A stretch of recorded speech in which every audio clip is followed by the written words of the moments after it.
Nous avons décidé de surélever l'entrée de notre allée. Nous avons choisi un emplacement de chaque côté de l'allée et commencé à creuser avec une pelle et une tarière.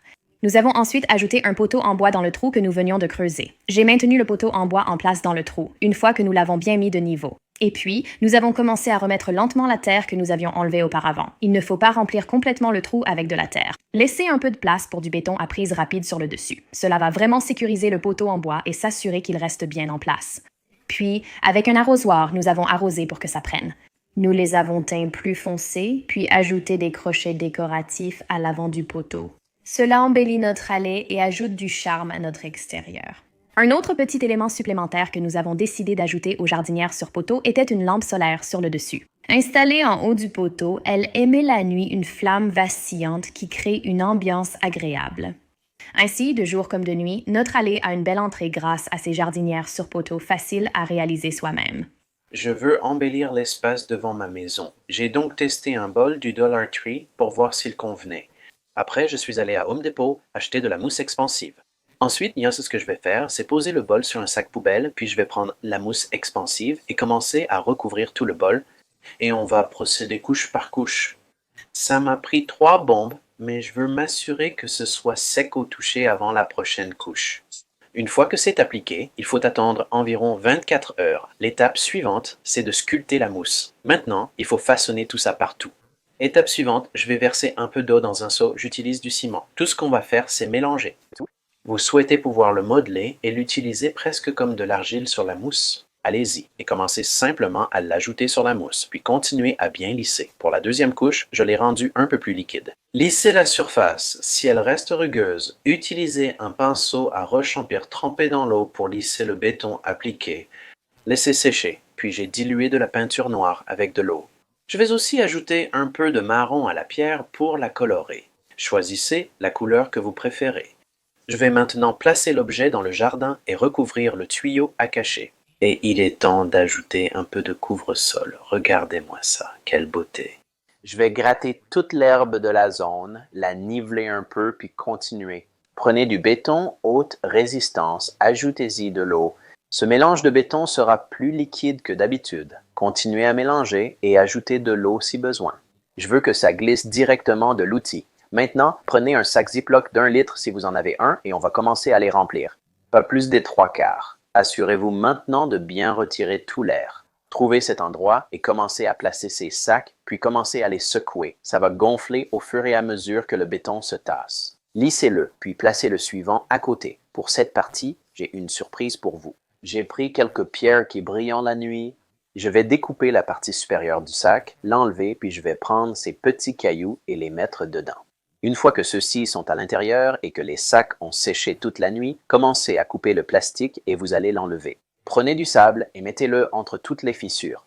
Maintenant, vous pouvez simplement le verser. J'aime bien l'étaler un peu uniformément juste pour m'assurer de bien remplir. Une fois que vous l'avez mis, allez-y et commencez à le balayer. Ça va remplir les fissures.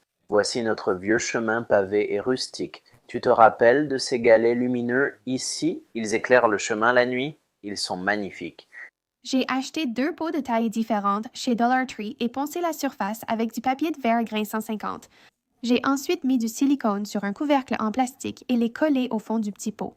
J'ai appliqué du silicone autour du couvercle pour l'étanchéité. Pendant le séchage, j'ai utilisé la peinture spray texturée Rust-Oleum Stone. J'ai peint à la bombe l'extérieur et le bord intérieur des 2 pots, puis je les ai laissés sécher toute la nuit. Une fois la peinture sèche, j'ai préparé le béton prêt à l'emploi dans un seau selon les instructions. J'ai versé le béton humide dans le seau, puis mis une grosse pierre au centre pour occuper l'espace. Le béton occupait 1/3 du seau.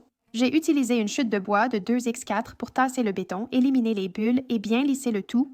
Après séchage du béton, j'ai mis un récipient plastique au centre pour surélever le petit pot. J'ai pris des pots de jardin recyclés pour combler l'espace, puis ajouté des galets de rivière pour les recouvrir. J'ai lavé une autre poignée de galets de rivière, je les ai placés dans le petit pot et je les remplis d'eau.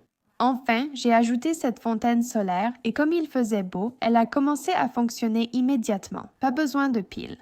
J'espère que cela vous a inspiré à réaliser votre propre fontaine et terrasse de rêve. On ponce vite la vieille clôture, on enlève la poussière à la brosse et on prépare le pochoir. Tu as un rouleau en mousse dense? Décharge le rouleau pour qu'il n'y ait pas trop de peinture. Et quand tu fais le pochoir, essaie d'appliquer une pression bien régulière. Maintenant, tu peux retirer le pochoir, placer le suivant au hasard et continuer.